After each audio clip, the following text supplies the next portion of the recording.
భీమవరం. కడప జిల్లా ఒంటిమిట్ట ఏకశిలా నగరంలో ఈ నెల 5వ తేదీ నుంచి సీతారామస్వామి కళ్యాణ మహోత్సవాలు జరగనున్నాయి. బ్రహ్మోత్సవాలను ఏపీ ప్రభుత్వంతో పాటు టీటీడీ అధికారులు ఘనంగా నిర్వహించనున్నారు. ఈ మేరకు టీటీడీ అధికారులు భారీ ఏర్పాట్లు చేస్తున్నారు. ఒంటిమిట్ట ఆలయ ప్రాంగణంతో పాటు కళ్యాణం నిర్వహించే మండపాన్ని సర్వాంగ సుందరంగా తీర్చిదిద్దుతున్నారు. ఈ నెల 14వ తేదీన పౌర్ణమి రోజు నిర్వహించే కళ్యాణ కార్యక్రమానికి సీఎం చంద్రబాబు కుటుంబ సమేతంగా హాజరవుతున్నారు. ఏపీ ప్రభుత్వం తరఫున సీఎం పట్టు వస్త్రాలతో పాటు ముత్యాల తలంబ్రాలను సమర్పిస్తారని అంటున్న ఆలయ ప్రధాన అర్చకులు రాఘవ స్వామితో మా ప్రతినిధి యూసఫ్ ఫేస్ టు ఫేస్.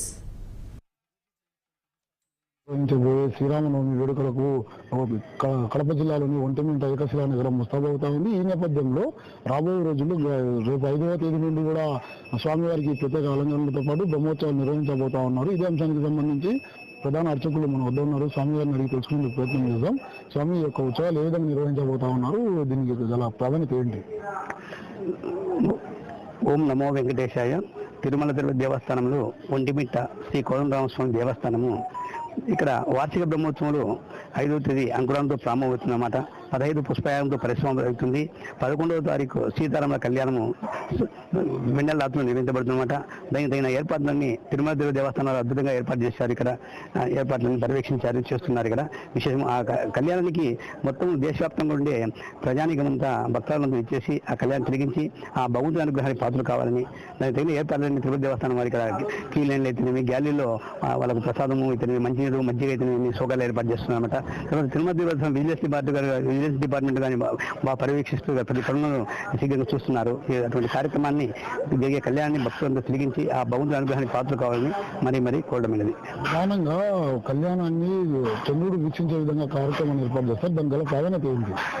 ముఖ్యంగా కళ్యాణము సీతారామ కళ్యాణము దేశవ్యాప్తంగా మధ్యాహ్నం 12 గంటలకు నవమి రోజు జరుగుతుందన్నమాట. కానీ ప్రత్యేకంగా ఒక ఒంటిమిట్లో మాత్రమే వెన్నెల రాత్రుల్లో కళ్యాణం జరుగుతుంది. దానికి ఒక గాథ ఉంది. పెద్దల నుంచి చెప్తున్న గాథను మీకు వివరిస్తున్నాను. అది ఏమిటంటే శ్రీరామచంద్రుల వారు పగులు 12 గంటలకు పుట్టినప్పుడు మొత్తం దేవతలు ఇచ్చేశారు. చంద్రుడు పౌలు కాబట్టి చంద్రుడు లేని కారణంగా చంద్రుడు ముభావంగా ఉంటే అప్పుడు రాముల వారు నీకోసం రామచంద్రుడు అనే పేరు పెట్టుకుంటానని చెప్పడం జరిగింది. అప్పుడు రాముని పెట్టుకున్నప్పుడు చంద్రుడిలో మార్పు రాని కారణంగా సరే నీకోసం నేను ద్వాపరంలో రాత్రి 12 గంటలకు పుడతానని జరగడం జరిగింది. అప్పటికి కానీ మార్పు రాకుండా సరే నేను ఒంటిమిట్టలో వెన్నెల రాత్రిలో ఇక కళ్యాణాన్ని చేసుకుంటానని చెప్పడం ద్వారా ఇక్కడ రాత్రి కూడా కళ్యాణం జరుగుతుంది. ఆ యొక్క మాట మేరకు ఆ చంద్రుడి పదార్థాలు శోభిస్తున్నాయి.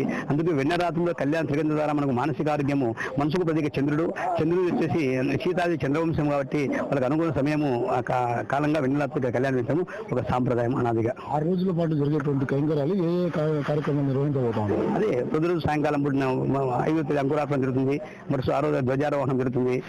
రోజు వాహన సేవలు శేషవాహనం అయితేనేమి, సింహవాహనం అయితేనేమి, హంసవాహనం అయితేనేమి, హనుమత్వాహనము, గడ సేవ అయితేనేమి, తర్వాత స్వామివారి కళ్యాణం అయితేనేమి, తర్వాత గజవాహనం అయితే ఈ సేవలన్నీ వరుసగా జరుగుతూ పోతుంటాయి. 15 పుస్తకాలు పరిశ్రమతో అవుతారనమాట. ఓం నమో పూర్తి స్థాయిలో కూడా రాష్ట్ర ముఖ్యమంత్రి స్వామి అమ్మవారికి పట్టు వస్త్రాలు కూడా సమర్పిస్తారు. ఈ కార్యక్రమం అయితే చాలా ఘనంగా నిర్వహించబోతా ఉన్నామని చెప్పేసి ప్రధాన అర్చకులు తెలిపినటువంటి పరిస్థితిగా భావించవచ్చు. కెమెరా పర్సన్ శ్రీనివాస్తో యూసఫ్ 60 న్యూస్ ఏకశిలా నగరం ఒంటిమిట్ట నుండి. ఇక పాలకులను ఉద్దేశించి